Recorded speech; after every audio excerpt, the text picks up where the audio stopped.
দীর্ঘ 18 মাস ক্ষমতায় থাকা অবস্থায় শুধু নিজের জন্য সুযোগ সুবিধা নিয়েছেন, নিজের বিরুদ্ধে দুর্নীতির মামলা প্রত্যাহার করিয়েছেন ক্ষমতার অপব্যবহার করে।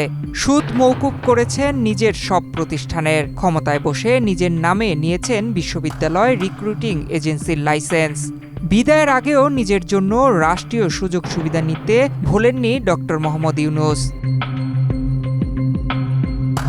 ত্রয়োদশ জাতীয় সংসদ নির্বাচনের 2 দিন আগে অধ্যাপক মোহাম্মদ ইউনূস নিজেকে 1 বছরের জন্য অতি গুরুত্বপূর্ণ ব্যক্তি ঘোষণা করেছেন। এর ফলে পরবর্তী 1 বছর তিনি বিশেষ নিরাপত্তা বাহিনীর নিরাপত্তা সুবিধা পাবেন। তৎকালীন প্রধান উপদেষ্টার কার্যালয়ের সচিব মোহাম্মদ সাইফুল্লাহ পান্নার সই করা প্রজ্ঞাপনে বলা হয়, সরকার বিশেষ নিরাপত্তা বাহিনী আইনের ক্ষমতা বলে অন্তর্বর্তী সরকারের প্রধান উপদেষ্টা অধ্যাপক মোহাম্মদ ইউনূসকে তার দায়িত্ব হস্তান্তরের তারিখ থেকে 1 বছরের জন্য অতি গুরুত্বপূর্ণ ব্যক্তি হিসেবে ঘোষণা করা হয়েছে।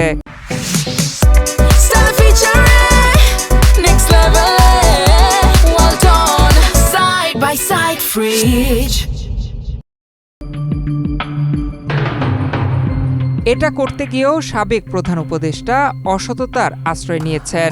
ডক্টর ইউনূস যে অধ্যাদেশটি অতি গোপনীয়তার সাথে করেছেন তা 2006 সালের 29 অক্টোবর SR নং 285 সংশোধন করে করা।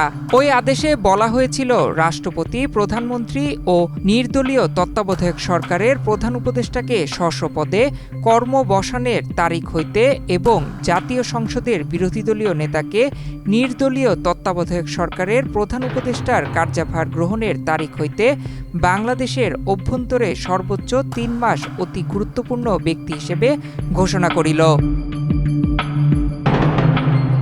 ইউনূস এই আদেশের আলোকে শুধু তার নিজের জন্য নিজেকে 1 বছরের জন্য অতি গুরুত্বপূর্ণ ব্যক্তি হিসেবে ঘোষণা করেছেন, কিন্তু বাকিদের ক্ষেত্রে এই সময়সীমা বৃদ্ধি করেননি। বাংলাদেশের সংবিধান অনুযায়ী কোনো ব্যক্তির জন্য আইন পরিবর্তন বা প্রণয়ন করা যায় না।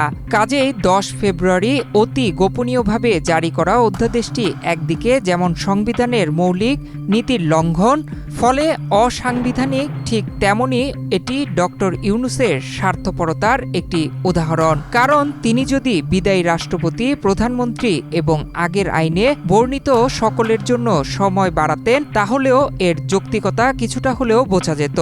কিন্তু শুধু নিজেকে আগামী 1 বছরের জন্য অতি গুরুত্বপূর্ণ ব্যক্তি হিসেবে ঘোষণা কেবল অনৈতিক নয়, সংবিধানের সুস্পষ্ট লঙ্ঘন।